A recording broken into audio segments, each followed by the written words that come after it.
Brian here with you. Welcome back into my office. Let's examine this early 17th century book. It's clearly and obviously in a much later plain cloth binding of no distinguishing merit. It's probably an institutional binding, although I don't know that.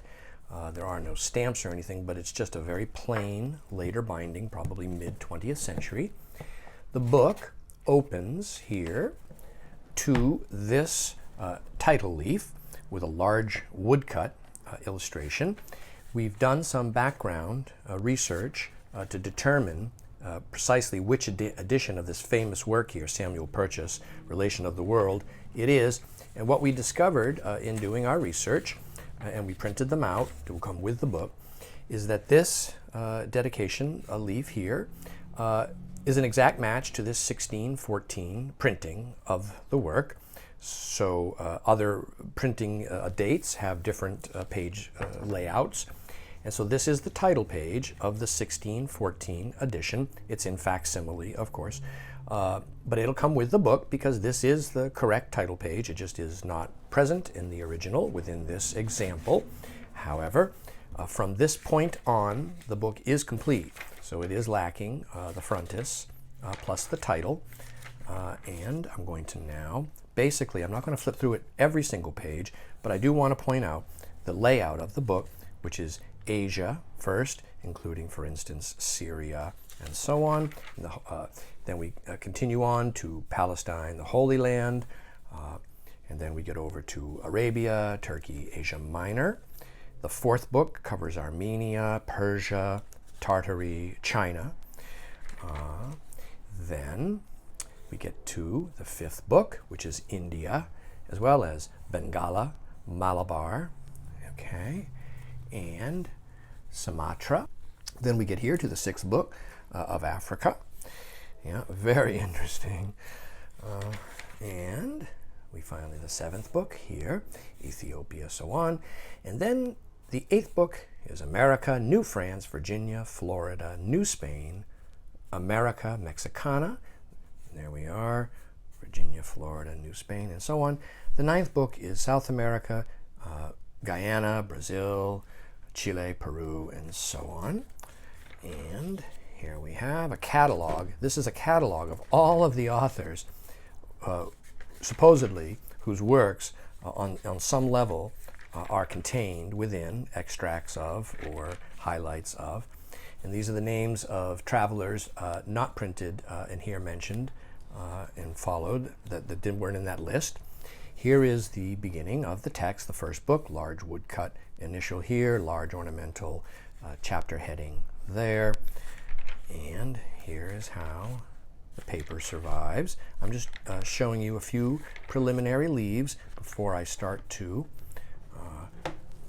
show you the rest of the volume, because it is in quite clean, readable shape. There's some dustiness and edge wear and small minor staining, etc., but nothing severe or offensive on any level. Fascinating contents. As we were cataloging this, it's difficult not to be sidetracked and start reading accounts of various countries, practices, religions, peoples, their manners, and so on. Absolutely interesting today, particularly where the world is becoming so much smaller and more homogenized in taste and style and dress and cultures.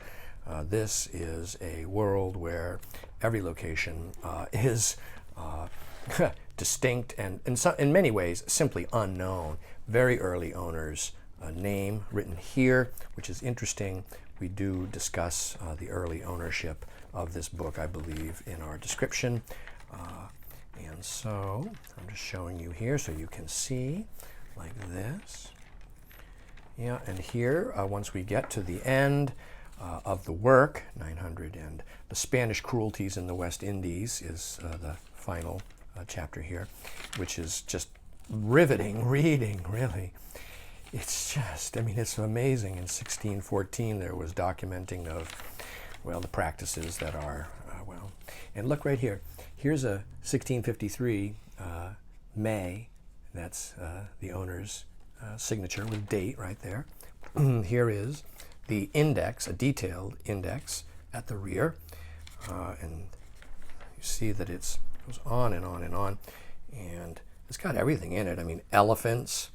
There's something about elephants. Dreams.